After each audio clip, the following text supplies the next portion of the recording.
No nosso terceiro episódio de Mães que Inspiram, a gente vai conversar com a Bruna, que é mãe da Maria Júlia, do José Rafael e de mais 3 anjos. Bruna? Acho que a Bruna ficou o mais óbvio aqui de por que ela é uma mãe que inspira. Eu, que conheço pessoalmente a Bruna, que é minha prima, vou dizer pra vocês que a Bruna é a pessoa mais forte que eu conheço pessoalmente, tá? Porque, ó, tem que respirar Respira, fundo respira. pra história dela. É. Conta, Bruna, como é que a maternidade entrou na sua vida? Na verdade, eu sempre tive o sonho de ser mãe. E aí a gente acha que ser mãe é fácil, né? Conquistar aquela barriga, o bebê ali dentro. A gente acha que é um processo fácil. E aí planejei com meu esposo o melhor momento para começar, né, as tentativas do gestar. E não foi nada como a gente imaginava. Começaram as dificuldades, a gente partiu do princípio do plano perfeito, né? Fiz as consultas pré-concepcionais, fiz todos os exames, estava tudo perfeito, começamos as tentativas. E o tempo foi passando, passando, e a gravidez não chegava. Voltei para fazer novos exames, meu esposo também fez exames, e aí achamos um fator de infertilidade. E aí é quando a gente tem aquela barreira, né? Será que eu não vou realizar esse sonho, né? E aí a gente vai vendo casos de pessoas que vão demorando a engravidar, que vão demorando a conquistar esse objetivo, e nós ali no mesmo caminho, no mesmo processo. Perto de chegar a 4 anos de tentativa, a gente já estava assim esgotados. A médica que nos acompanhava, ela falou: não é impossível vocês engravidarem. Vocês têm muitas chances. Só que a princípio não vai ser rápido. E a gente estava vendo que não seria rápido mesmo. Já estava 4 anos, prestes a completar 4 anos aí de tentativas. E aí optamos pela fertilização in vitro. E aí todo mundo pensa também que se você vai fazer uma FIV, vai ser tudo fácil. Você vai conseguir a sua gestação. Resolver isso. Acabou o problema. Né? Optamos o problema pela é só ter o dinheiro da FIV. FIV. É Quem isso tem aí. dinheiro deu certo, vamos ser mãe. Exatamente. E como a gente já sabia que esse poderia ser o caminho, né, para a gente chegar na gestação, a gente já veio se preparando, se organizando financeiramente, até que chegou o momento que a gente falou: não, vai ser a FIV. Fizemos a FIV, tudo muito certo, né? Rezando muito, porque por mais que seja um procedimento, né? Que tá tudo muito ali certinho para a gestação acontecer, nem sempre ela acontece. Então, não é só apegando ciência, a fé, né? não. É fé. De novo, sempre. Deus sempre aqui. a fé. Sempre Exatamente. A fé. Porque acima de tudo. Eu falava pro André, não adianta a gente acreditar só ali na medicina, não. Se Deus não quiser, pode estar tudo perfeito, a gravidez não vai acontecer. Então, era muita oração, né, e acreditando que daria certo. E deu certo. Veio o nosso positivo, um beta maravilhoso, comemoramos muito.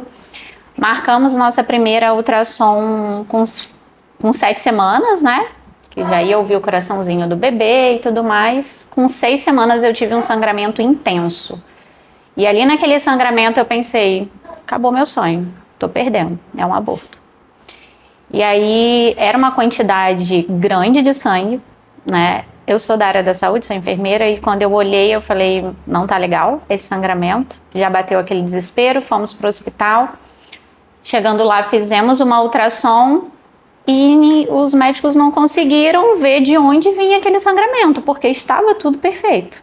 E foi nessa ultrassom que nós descobrimos que eram 2 bebês, não era um bebê só, né? Então a gravidez que a gente tanto sonhou chegou, e chegou duplicada, né? Eram gêmeos.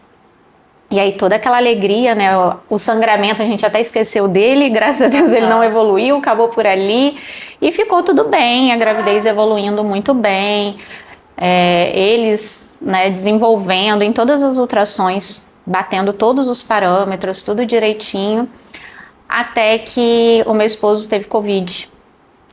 Ele praticamente não tinha aqueles sintomas clássicos, mas apresentou um ou outro, fez o teste, deu positivo, e aí eu tive que fazer o teste também, né, para saber se eu ia precisar me isolar dele, como que seria. Eu não tinha nenhum sintoma, mas eu estava positiva também. E aí nisso, como era tudo muito novo, essa questão, né, ali aquela vivência da pandemia era algo que ninguém nunca imaginou viver, né? Então a gente não sabia como lidar direito com tudo aquilo, bateu o desespero. E eu falei pro André, não sei se isso vai dar certo, porque ainda não tem estudos. Ninguém Eu sabe de tava nada. no início do 6º mês. É uma gravidez recente, se eles precisarem nascer, vai ser uma prematuridade extrema, né? Eu sei como que isso pode evoluir, mas, de novo, apegando a fé, rezando muito. Até que na quinta-feira santa, era o feriado, na quinta-feira santa eu falei, hoje eu não tô legal. Ele, mas o que você tá sentindo? Eu falei, nenhum sintoma físico, meu emocional não tá bom, eu preciso avaliar os bebês, eu acho que eles estão mexendo pouco, preciso Tem algo errado, avaliar. né? Aham. Tô sentindo Aquela coisa que mãe sente quando as coisas não estão tá bem. errado, eu não sei, mas eu sei que tá errado. Tem alguma coisa errada. Aí nós fomos no hospital, quando eu cheguei, todo mundo, não, mas você tá grávida, você não pode estar aqui. Eu falei, não, eu tô positiva também para Covid. E aí, a hora que eu fui atendida, a obstetra veio para auscultar o coraçãozinho e aquela dificuldade para achar. E aí você já começa a perceber, né, que a obstetra estava ficando nervosa também por não E você achar, com 6 preocupada meses. com a situação, uma barriga grande, porque era 6 meses e gêmeos, né? Então começa todo aquele desespero. E eu já estava entendendo também o que estava E é pior acontecendo. porque a Bruna, além de ser da área da saúde, que ela é enfermeira, hoje ela é enfermeira obstétrica, né? Na época ela trabalhava também como doula. Então, ela assim, ela sabia o que tava- estava acontecendo, né? Não era aquele, tipo, tô nervosa aqui porque eu não sei o que tá vendo. Eu não era leiga ali, né? Ela Então, sabia que não tava, né? só o olhar dos profissionais ali, eu já consegui entender esses olhares também. E aí ela, não, vamos fazer uma ultrassom, tentando me acalmar, às vezes o aparelho que não tá bom, mas eu sei, né, eu entendo isso e eu sei que ela tava usando dessas frases para tentar me acalmar, né, e foi ótimo a atitude dela, mas eu já tava entendendo, né, ela acalmou muito meu esposo, que é leigo no assunto, mas eu já tava entendendo e aí nós fomos para a sala de ultrassom e aí aquele silêncio, e chama mais um médico, chama outro. Por fim, tinham 3 médicos na sala. E eu já desesperada, eu não conseguia conter minhas pernas, ficava debatendo assim de nervosa. Eu já sabia tudo que estava acontecendo, até que eles me falaram de fato o que aconteceu, né? Que o coraçãozinho dos 2 bebês tinham parado de bater. E aí eu não sei quanto tempo durou isso, se isso foi poucos minutos, foi segundos, mas assim, foi uma escuridão para mim. Eu não sei se eu desmaiei, se eu estava de olhos fechados, não sei. Eu sei que parou, ali para mim parou. E a hora que eu voltei a ter uma certa consciência, só estava eu e o André na sala. Eu não vi nenhum dos 3 médicos saírem, eu não vi nada. Foi assim, paralisou minha vida ali naquele momento. E aí quando eu voltei à consciência, aí o André falou, Bruna, eles saíram, eles falaram onde eles estão, a hora que você estiver bem, você pode ficar aqui o tempo que você quiser, se recuperar, a hora que você estiver bem, é pra gente ir ali na sala que eles querem conversar com a gente. E aí é o que eu falei, eu não sei o tempo que passou ali, porque é tudo tão desesperador que pra mim parece que foi um tempo grande, talvez não tenha sido, né? Mas pra mim parece que foi um tempo assim muito longo até a gente chegar naquela sala. E aí a gente recebeu um tratamento muito acolhedor, graças a Deus. A equipe que estava ali no dia, parece que foi uma equipe preparada, iluminada para receber a gente. Mas aí vem todo aquele processo que quando a gente perde um filho numa gestação avançada, a gente não pensa, né? Eles precisam nascer. Eles são crianças, bebês grandes, e eles têm que chegar aqui. E aí como que vai ser esse processo, né? E aí a obstetra me explicando que a melhor via de parto era o parto normal, né? Eu já conhecia por trabalhar com gestante, eu já sabia que esse seria o caminho, mas na hora parece que você Tudo não sabe se de vai, nada. né? Uhum. Na hora a gente... E aí ela me explicou, Pensar, né? ela falando, olha, nós vamos ter que fazer a indução do parto, a posição deles não está favorável, eles estavam transversos, deitadinhos, mas como já chegaram a óbito, provavelmente ali com as contrações vai ter uma mudança, eles são pequenos, a gente acredita que vai dar certo quando as contrações começarem a evoluir. É um processo longo, né? Você vai começar a indução, eles podem nascerem daqui 1 hora, 2 horas, como pode nascer no dia seguinte. Isso era por volta de umas 10h30 da noite. E aí explicou tudo pra gente, deu um termo da indução e falou aquilo que se ninguém pensa que os bebês precisam nascer, muito menos onde eles vão depois que eles nascem, né? E aí ela falou, eles precisam ser sepultados, porque eles são grandes, eles têm peso, existe uma regra, né, uma lei do tamanho, da quantidade de centímetros, né, da estatura do bebê, do peso do bebê, da idade gestacional, e você bate todas elas. Então, eles vão precisar ser sepultados. Então, a única coisa que vinha... registrados para ser sepultados? E teria que fazer a certidão de óbito, né, deles. Mas a única coisa que vinha na minha cabeça era como que eu levo 2 bebês para ser sepultado? E meus pais, e minha irmã, só vinha isso na minha cabeça. Se tá difícil para mim e pro André, envolver outras pessoas, a nossa família, né, e tudo mais. Eu falei, meu Deus, como que eu vou fazer isso? Não sei como que eu vou fazer. Aí liguei para minha irmã, dei a notícia, né, uma amiga foi lá, dar notícia para meus pais também.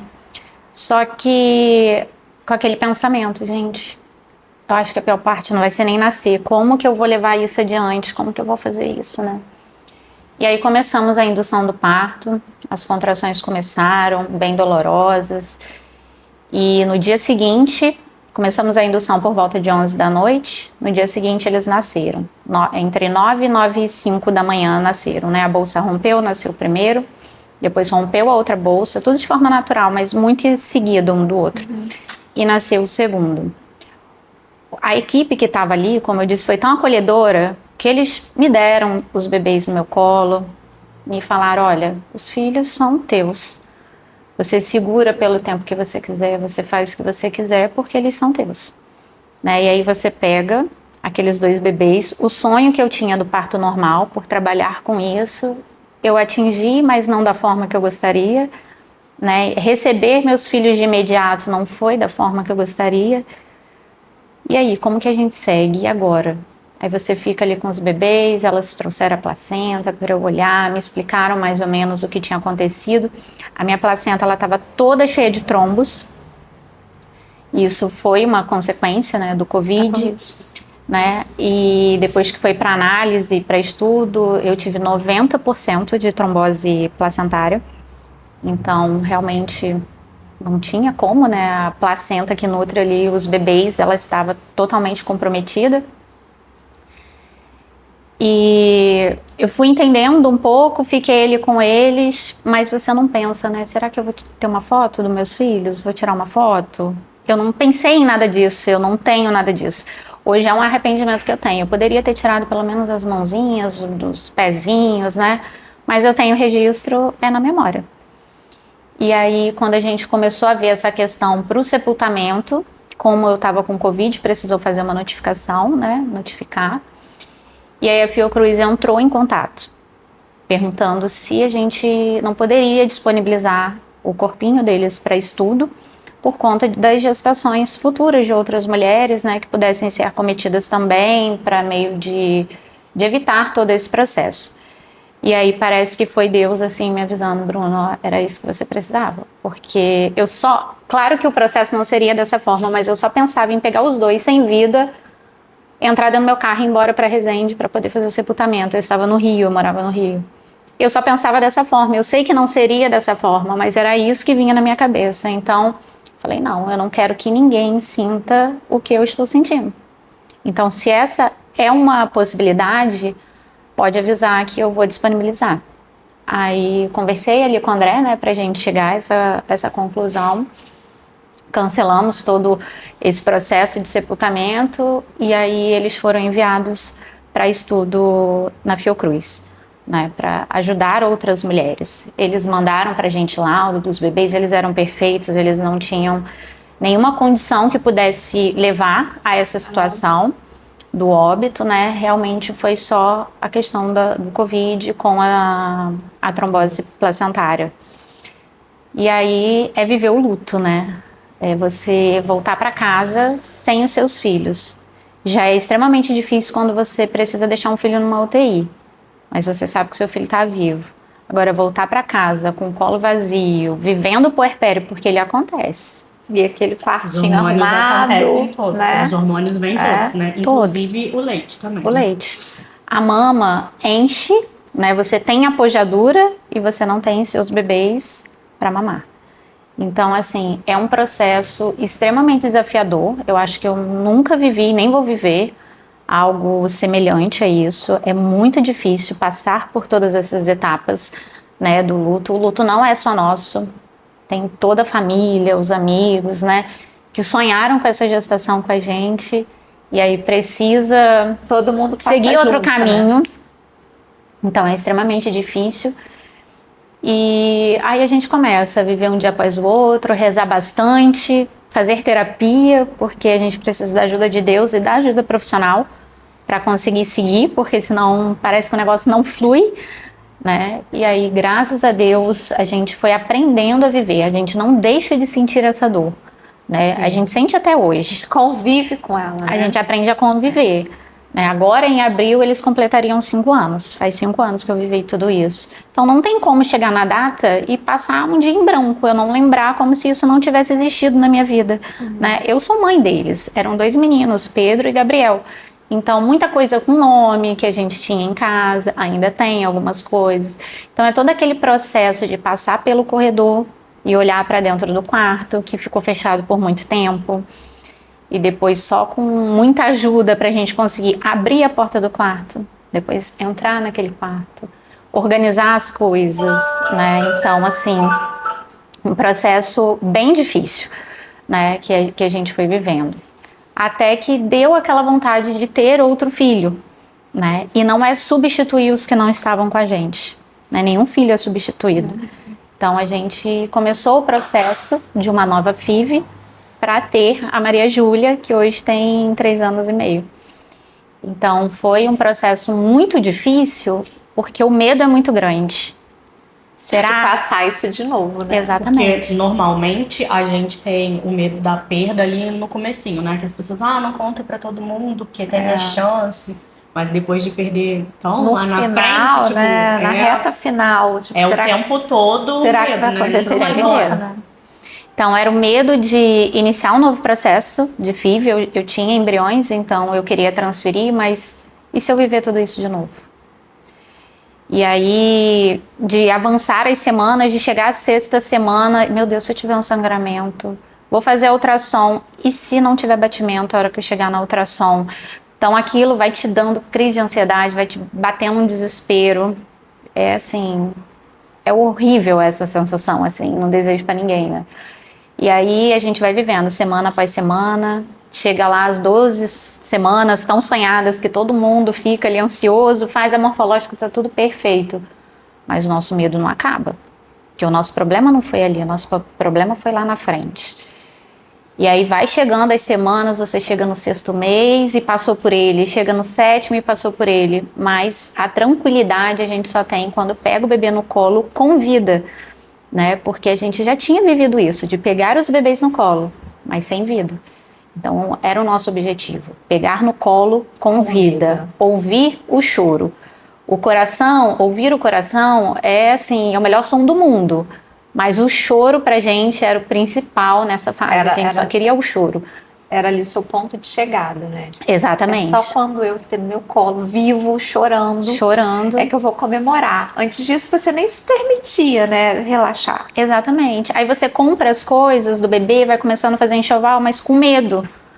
Porque eu já fiz um enxoval para 2 e tive que guardar tudo. Né? Tive que me desfazer de algumas coisas. E agora eu vou fazer de novo? Né? Então a gente tinha até um certo bloqueio em comprar algumas coisas.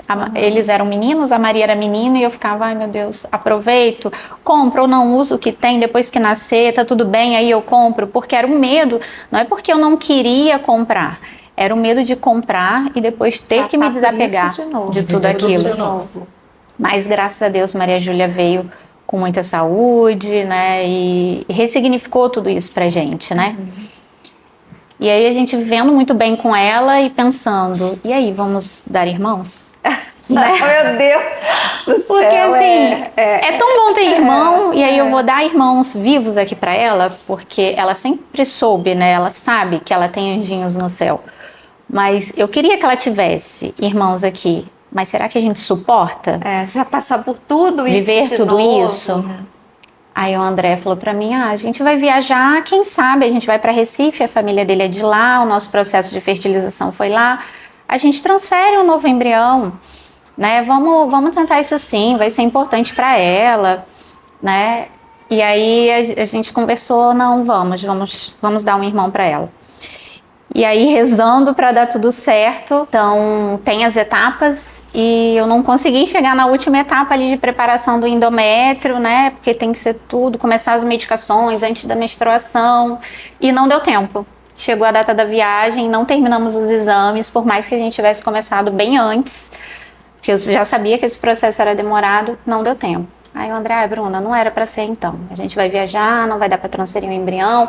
Mas aí gera aquela insegurança, né? Poxa, eu queria tanto, né? E a gente vai estar lá. E agora. Expectativa, né? Tipo assim, já tava pensando como é que ia ser. Aí já tava prevendo, porque se eu engravidar tal mês, vai nascer em tal mês. Por mais que tenha medo, tem uma expectativa muito grande, né? Ali envolvida. Né? Exatamente. E existe a falsa ideia de que você ia conseguir planejar alguma coisa. Exatamente. A gente acha não que vai dar pra planejar. Apesar de ela achar que ela vai planejar. Já vou planejar aqui, vai nascer tal mês, vai dar tudo certo. A Maria já vai estar com tal idade. E achando que o negócio ia fluir. Tá tudo sob controle, né? Não tem nada controlado. Vai acontecer assim, assado, nada. Não, e aí, como sempre, tudo errado.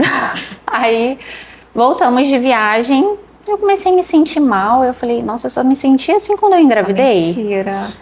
Aí eu falei, que estranho. Gente, não acredito. Não é possível, né? Depois de dois filhos, né? Óbito, assim, intraútero ainda, eu vou viver isso. Falei, não é.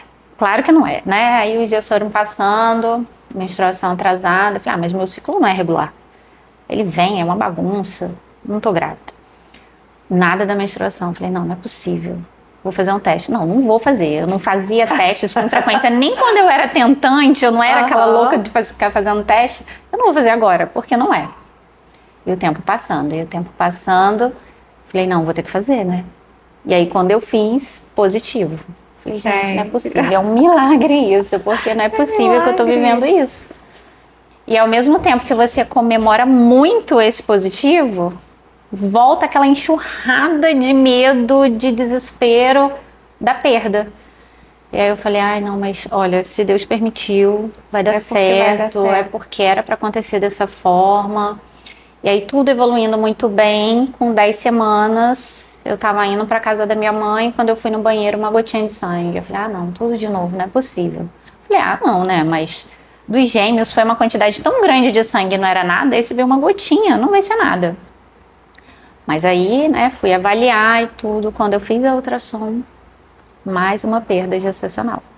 Coraçãozinho que já estava batendo, que eu já tinha feito uma ultrassom com 7 semanas, quando eu fui com 10 semanas, não estava batendo mais. E aí, tudo aquilo de novo. Você viver aquele luto novamente, né? Eu já tinha 2 filhos anjos e agora mais um. Viver todo aquele processo novamente. Meu Deus, como que vai ser? Será que não é para eu ter mais filhos? Será que é para eu viver só com a Maria Júlia mesmo? Ela já é o meu presente de Deus, já deu tudo certo e vamos seguir assim? Né? E aí, vivendo aquele luto, esperei eliminar de forma natural. O processo foi demorado, mas eliminou o embriãozinho. Esse a gente não sabia se era um menino ou uma menina, que eu estava aguardando para fazer a ultrassom, então não deu tempo de fazer a ultrassom. E aquela situação horrível novamente, né, de você deitar, colocar a cabeça no travesseiro e pensar, né, eu acho que não é mais para acontecer. Né? Eu ouvi, Deus me provou que o meu corpo pode engravidar de forma natural, mas que não dá para evoluir, é para ter só a Maria Júlia mesmo. E aí os anos foram passando, o ano passou, um ano passou, e aí o tempo passa, né? A gente vai melhorando essa questão, né? A gente não deixa de sentir, mas é o que eu falei, a gente vai aprendendo a conviver com isso e volta aquele pensamento. A Maria Júlia não vai ter irmãos? A gente volta a pensar nisso, né? Aí eu olho o meu relacionamento com a minha irmã, a forma que a gente vive, como é bom ter ela ali comigo, e a minha filha não vai ter isso? Aí bate aquele desespero de novo. Aí o André, em outubro a gente vai viajar de novo. A gente vai para Recife de novo. E aí, você acha que a gente transfere então? Ou você quer tentar engravidar de forma natural novamente? Só que a gente não prevenia a gravidez. Desde lá do início, quando a gente começou as tentativas, a gente nunca fez prevenção de gravidez, de nenhum método. Eu falei, André, a gente não conseguiu nesse 1 ano aí engravidar de novo, né? Estamos no início do ano, vamos viajar no fim do ano, a gente vai tentando. Se não der certo, a gente faz de novo a FIV. Tá preparada para viver isso? Porque a gente sabe do seu histórico. Eu falei, não, preparada eu não tô. Mas Deus vai capacitando a gente aí. Se for pra gente viver tudo isso de novo, a gente vai viver. Se for pra gente ter um filho no colo, a gente, com choro, com vida, a gente vai ter. E aí comecei muitas orações. Eu fazia o rosário com o Frei Gilson, né? E pedia muito pela gravidez natural. E nesse meio tempo a gente planejando. Em tal mês a gente precisa começar o preparo, precisa fazer os exames, preparar o endométrio. E ao mesmo tempo que eu conversava isso com o André, me vinha na minha cabeça, você não vai precisar de nada disso, você vai engravidar. E aí chegou na última semana do rosário e eu menstruei. Aí eu falei, poxa, não vai ser um milagre do rosário, não vai ser. Aí fui pra Canção Nova no último dia do rosário e tudo mais. E aí uma colega que foi comigo, que não conhecia muito da minha história, ela falou assim, eu acho que você tá grávida. Aí, né, você fica feliz da pessoa falar isso, mas pensando, ela nem sabe do meu processo, né? Quem dera se fosse fácil assim. Mas dali eu não menstruei mais, né? Eu tinha menstruado um pouco antes do final da quaresma. E aí a menstruação não veio e eu falei, gente, não é possível. Tá atrasada de novo e não estava mais atrasando. Não, vou esperar mais uns dias. Vou esperar mais uns dias e nisso, quando eu fiz o teste, positivo. Eu falei, meu Deus, mais uma vez vivendo... Tô até aqui respirando, gente. Meu Deus, vivendo isso. A minha 4ª gestação e não é possível. Deus vai me ajudar, eu não vou viver isso de novo. Eu não posso viver, eu não tenho... estrutura. Deus do céu, eu também que tô sem estrutura, só de ouvir essa história. Eu já não sei nem se eu deixava mais tentar. Porque aí eu lembro de falar assim pros meus pais, né, quando eu contei do aborto que eu tive no primeiro trimestre, meu pai falou, Bruna, tá bom, você já tem a Maria Júlia, né, e aí a gente fica com aquele pensamento, e aí agora quando eu vou contar pras pessoas, o que elas vão pensar? Será que eu sou a louca, que já vivi tudo isso e tô tentando de novo? Eu falei, não, mas vou me apegar à fé novamente, vamos tentar e vai dar certo. E começamos tudo e a gravidez evoluindo e passamos pela 10ª semana, que era um medo que a gente tinha. Um marco ali que você precisava passar. Terminamos o primeiro trimestre, passamos do 6º mês e tudo evoluindo bem. O chorinho dele agora. Ai, você deu spoiler. E aí, graças a Deus, assim, na hora que as contrações começaram, eram contrações com batimento de bebê, e a hora que eu consegui pegar... Choro, muito choro. O José Rafael, que ele chorou, aí você relaxa, você fala, meu Deus, deu certo. Tudo aquilo que eu fui vivendo, todo aquele medo, eu fui vencendo, né, toda essa escala, né, do medo, da apreensão, do desespero, e aí eu aguardando entrar em trabalho de parto natural, mas ao mesmo tempo com medo. Porque todo o tempo dele ali dentro da minha barriga, eu ainda tinha medo, né? A hora que eu peguei, que ele chorou, que eu vi que ele estava vivo no meu colo, aí mais uma vez tudo ressignificou na minha vida, né? E aí a gente vê que tudo vale a pena. Eu não sei por qual motivo, qual é o propósito de Deus para eu ter vivenciado, né, perdas tardias, como foi do Pedro e do Gabriel, uma perda precoce, como foi da minha gestação do ano retrasado. Eu não sei qual era o propósito, por que eu precisava vivenciar aquilo, mas sei que Deus tinha algo muito melhor para mim, que foi ter hoje, né, o José Rafael, que tá aí chorando, querendo falar provavelmente, no colo, né? Então, assim, hoje eu tenho as minhas bênçãos. Maria Júlia, que foi fruto de muita oração, E José Rafael também, que muita oração e que eu considero um milagre na nossa vida, né? Na minha vida, na vida do André. Eles foram milagres. Eles por si só são milagres, né? Porque pela história que você contou, então eles são milagres vivos, né? E ressignificaram também a sua vida, né? Do seu esposo também. E isso também, eu não sei se você, né? A gente vai vendo a sua história também. E hoje o que você buscou, que hoje você é enfermeira obstétrica. O quanto você vai poder ajudar as pessoas com tudo que você passou, né? Com certeza. Faz muita diferença seu olhar. ter vivenciado isso, né? No atendimento que eu faço. Porque mães passam por isso todos os dias enquanto eu estou trabalhando. Infelizmente, elas passam. Sim. Né, por essas situações. É mais comum do que se fala, porque as pessoas... E eu acho que você teve sorte, né, de ter passado por uma equipe acolhedora, mas não é o que acontece com todas as mães também, que passam por essa situação, né? Porque eu acho que talvez também exista uma grande diferença de quando você tem uma perda tardia, que eu acho que é diferente para todo mundo, claro, que é igual você falou, tipo, a família, todo mundo sofre junto, né? Porque eram duas crianças com nomes que poderiam ter nascido prematuras naquela idade gestacional já. Mas eu acho que muita gente, quando perde cedo, é pouco acolhido, porque é tipo assim... Acontece, não era pra ser. Não era pra ser. E eu acho que a pessoa sofre muito calado, porque eu acho que na perda mais tardia, assim, tipo, todo mundo sofre com você. Claro que não igual a você, né? Óbvio. Mas assim, muita gente quando perde cedo é meio que...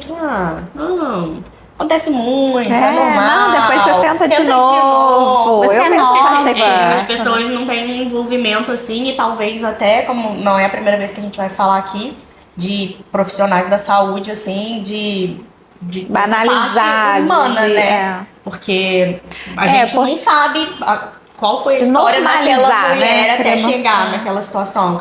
Tá, acontece, mas né, não aconteceu comigo antes, eu não sei o que fazer, né? É muito triste, porque independente do tempo que tinha, e às vezes a história, tipo, é igual você teve também uma perda que foi precoce, assim, né? Mas, tipo, e toda a sua história, e todo, sabe? A história pregressa, né? Exato, não é aquilo assim, que pena, tenta de novo, daqui a uns 2 meses você volta a menstruar, você tenta de novo e tal. Nem sempre é assim, né? Não, e essas mães, né, porque elas são mães. Sim. A maioria delas ouviu o coração do filho bater. E aí elas são tratadas só como mais uma dentro de muitos hospitais. Não é a realidade de todos, graças a Deus, né? Tem muitos profissionais acolhedores. Mas em muitos hospitais elas são só estatística, mais uma que abortou no primeiro trimestre. Só que para aquela mãe, quando ela viu o positivo, mesmo antes de uma ultrassom, mesmo antes de ouvir o coração do bebê batendo, ela já começou a criar tudo aquilo, né, todos os planos, todos os sonhos na cabeça dela. A conexão com o bebê já existe desde o primeiro momento. E é uma coisa que a gente até falou, tipo, você pensando em fazer a transferência dos embriões, você já tinha planejado que eu vou fazer aqui, vai nascer tal mês, tal. Quantos planos não acabam ali junto com a gestação, né? Então... é necessário que as pessoas olhem, tenham um olhar mais cuidadoso para isso, que eu acho que a gente não tem. Inclusive, quando vai chegando essa proximidade de Dia das Mães, essas mulheres sofrem muito, porque elas pensam, eu sou mãe, maior parte da sociedade não me reconhece como mãe, e eu poderia estar vivendo essa data de forma diferente, né? Então, é extremamente difícil. Algumas datas são muito difíceis para essas famílias, né? E Bruna, que bom que você teve um final feliz, né? Graças a Deus. Né? Graças a Deus. Os episódios aqui são de luta, mas são de final feliz, né, gente? Nossa Senhora, meu coração, vocês vão aguentar até o final da série, né? É muita coisa. Mas, assim, o que você poderia falar para essas mães que passaram e passam pela mesma coisa que você? Alguém que tá escutando agora que tá passando uma coisa parecida com isso. Para não desistir, né? Mesmo quem, igual lá no início eu falei que a gente recebeu um diagnóstico de infertilidade, né? Mesmo que tenha alguma mãe, alguma tentante, né, vivenciando isso, para não desistir, porque a infertilidade ela não é uma incapacidade, né? Às vezes naquele momento não está fluindo para aquela gestação acontecer, mas existem tantos tratamentos, né? Existem tantas outras formas da gente conseguir ajustar o nosso corpo para a gravidez acontecer, né? Então, assim, é não desistir, não perder a fé, porque a fé caminha ali lado a lado, né? Acreditar que vai ser possível e fazendo, né, a nossa parte, continua, exatamente, né? Bola para frente. Não se entristecer com a menstruação, porque cada vez que vem a menstruação é um novo ciclo que se inicia, então uma nova possibilidade de gestar, né? Então eu vejo muitas mães, muitas tentantes, né, falarem isso pra mim. Nossa, menstruei, aí fica arrasada porque menstruou. Mas a gente tem que pensar o contrário, menstruei, meu corpo está fluindo, né, ele está funcionando como ele deve funcionar, então agora eu vou ter uma nova chance de engravidar. Pensar pelo lado positivo, se agarrar à fé, que dá certo. Eu não passei por isso, mas uma vez eu escutei uma pessoa falando que a gente costuma questionar por que comigo, que a gente tem que questionar o contrário. Por que não comigo? Tipo, no que é que eu sou tão mais especial que todo mundo, que pode acontecer com um monte de gente, mas não pode comigo, acontecer comigo. Exatamente. E eu acho que você já deu sua mensagem, assim, que para as pessoas continuarem, eu queria que você deixasse uma mensagem só do o que te ajudou muito a sair essa primeira vez, assim, de pra alguém que esteja vivendo uma coisa mais parecida com a sua primeira perda, de tipo assim, o que te ajudou a levantar no outro dia, sabe? Tipo assim, bebês já mais perto do nascimento. Eu preciso sair desse lugar aqui que eu tô, porque é um lugar difícil. O luto, ele é um lugar, é como se fosse um buraquinho ali, né? E você entra ali dentro dele. Se você não se esforçar, você não sai. É muito fácil você cair numa depressão, é muito fácil sua vida acabar por ali, né? Então, o que me ajudou realmente foi a fé. Eu acreditava que eu poderia aprender a conviver com essa dor, porque eu já tinha total noção, não tem como deletar isso da minha vida. Eu vou conviver com isso o resto da minha vida. Então, eu pedia muito a Deus, me ajude a conviver com isso, né? E me ajude a alcançar o meu objetivo. Então, o que foi assim um diferencial para mim foi me apegar ainda mais à minha fé, à minha religião, para poder seguir em frente. Então, assim, acredite, confie mesmo, reze muito, joelho no chão, que vai dar certo. Vai fluir. E Frei Gilson neles, né? Todo muita oração. Dentro da religião é muita fé, muita coragem. Seguir em frente. E é independente da religião, né? Se apegue naquilo que você acredita e vai, porque tem que acreditar. Desde o primeiro episódio a gente tá falando que não tem como falar de maternidade, principalmente maternidade com algum tipo de dificuldade, que é o que a gente tá falando, né? Que não tem Deus. Independente de onde você vai, de o que você acredita, meu filho, maternidade é o lugar onde você tá mais perto de Deus. Você precisa, né, o tempo todo daquilo. Não vai acontecer. A gente não consegue ser mãe sozinha, né? A gente é a mãe o tempo todo contando com Deus. Com Deus. Não tem como. E nas dificuldades barra. Só joelho no chão. Meu filho. Porque se não tiver fé, claro que eu tive a ajuda de muitos profissionais. E isso é importante, né? Nessa situação, buscar uma terapia, isso faz diferença. Eu lembro direitinho, assim, do passo a passo que ela ia me orientando e eu ia conseguindo passar por cada etapa, porque o luto, ele tem várias fases, né? E eu percebi, olha, venci uma etapa, venci outra etapa. Mas é aquilo, se você não tiver fé, se você não acreditar que você vai sair desse buraquinho escuro ali, você não sai não. Não sai não, porque é muito fácil ficar ali. Você se larga ali e pronto. Né? Então é coragem mesmo, fé e seguir, que vai dar certo. E agora curtir, né? A Maria e o José. Curtir a Maria e o José. Muito obrigada. Eu que agradeço. Você realmente é uma mãe que inspira. E por isso você foi convidada pela Laís, super bem escolhida, sua mãe.